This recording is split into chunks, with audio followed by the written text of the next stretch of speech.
कर्नाटक में वोटिंग से 24 घंटे पहले कांग्रेस एक और विवाद में घिर गई है। कर्नाटक की संप्रभुता पर सोनिया गांधी के हवाले से किए गए ट्वीट पर कांग्रेस की मुश्किलें अब और बढ़ती नजर आ रही हैं। बीजेपी ने चुनाव आयोग से इसकी शिकायत की है, जिस पर चुनाव आयोग ने कांग्रेस अध्यक्ष मल्लिकार्जुन खड़गे को नोटिस भेज दिया। इस ट्वीट पर जवाब देने के लिए कहा गया है। कांग्रेस के ट्वीट में कर्नाटक की संप्रभुता की रक्षा करने की बात कही गई थी, जिस पर बीजेपी भड़क गई है। बेंगलुरु में पीएम मोदी ने कांग्रेस पर जोरदार हमला किया और अब बीजेपी सोनिया गांधी के खिलाफ कड़ी कार्रवाई की मांग कर रही है।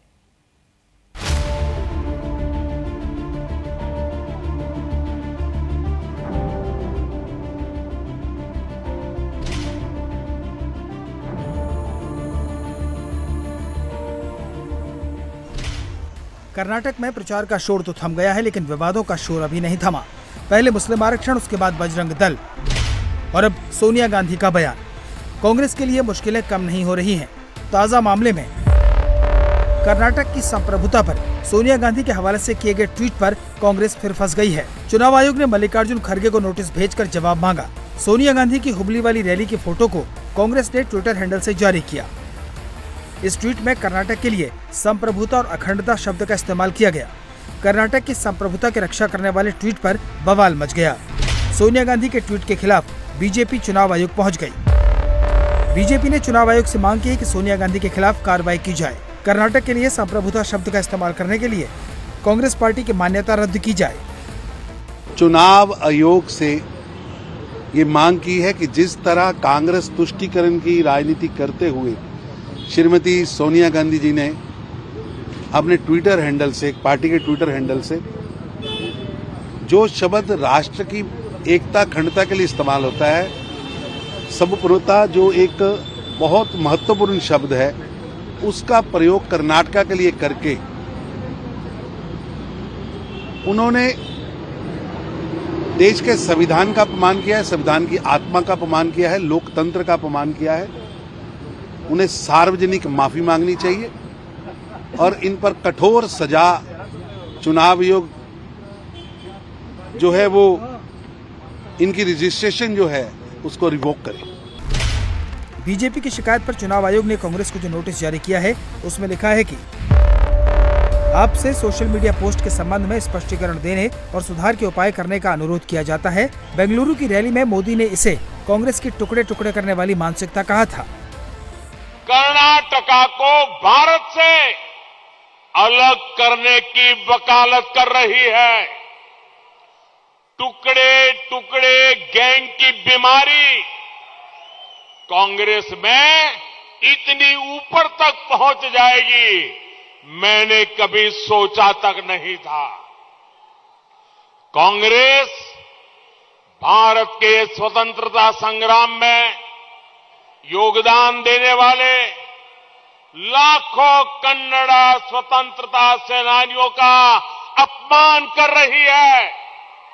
कांग्रेस करोड़ों कन्नडिगा की देशभक्ति का अपमान कर रही है। प्रचार के आखिरी दिन बीजेपी चुनाव आयोग तो पहुंची ही। बीजेपी के सीनियर नेताओं ने इसकी निंदा भी की। जो संप्रभुता की बात है, वो भी सांसद रही हैं और हैं अभी भी, और खड़गे साहब भी सांसद रहे हैं।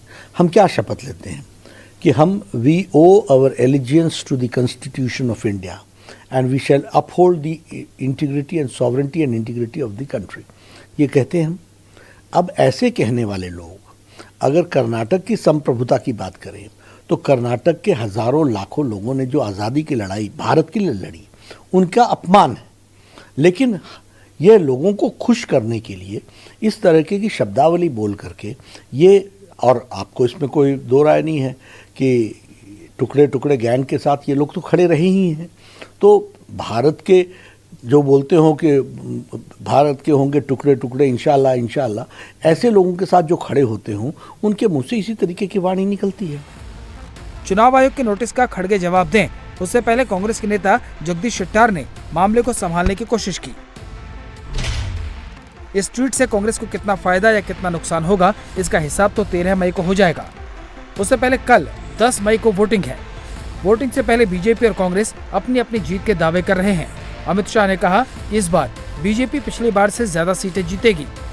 कर्नाटक के सभी क्षेत्रों में मेरा दौरा हुआ है, चाहे वो उत्तर कर्नाटक हो, मतलब कित्तूर कर्नाटक हो, कल्याण कर्नाटक हो, मैसूर मांड्या रीजन हो, हासन हो या बेंगलुरु हो।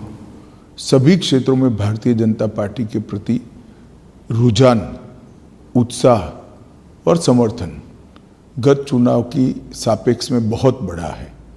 एक बहुत बड़ा उत्साह डबल इंजन की सरकार बनाने के लिए वहाँ दिखाई पड़ता है। मोदी जी की लोकप्रियता अमाप और अपार है और ये सीधी वोट में कन्वर्ट हो रही है। ये स्पष्ट रूप से दिखाई पड़ता है कि हम पूर्ण बहुमत के साथ भारतीय जनता पार्टी वहाँ सरकार बनाएगी। प्रचार के आखिरी घंटे में विजयनगरम की गलियों में वोट मांगने पहुंची प्रियंका वाड्रा ने कहा कि 40% कट वाली सरकार का सफाया होगा। They want an end to corruption. This government has made itself known only by the epithet 40% Sarkara. That is not something a government should be known for. Voting में 24 घंटे बचे हैं। कर्नाटक में कांग्रेस के वादे चलेंगे या फिर बीजेपी का विकास? कर्नाटक की जनता के मन में क्या है? 13 मई को रिजल्ट आ जाएगा। इंडिया टीवी हर वक्त हर जगह डाउनलोड करने के लिए सर्च करें India TV news Google play store या ऐप स्टोर पर।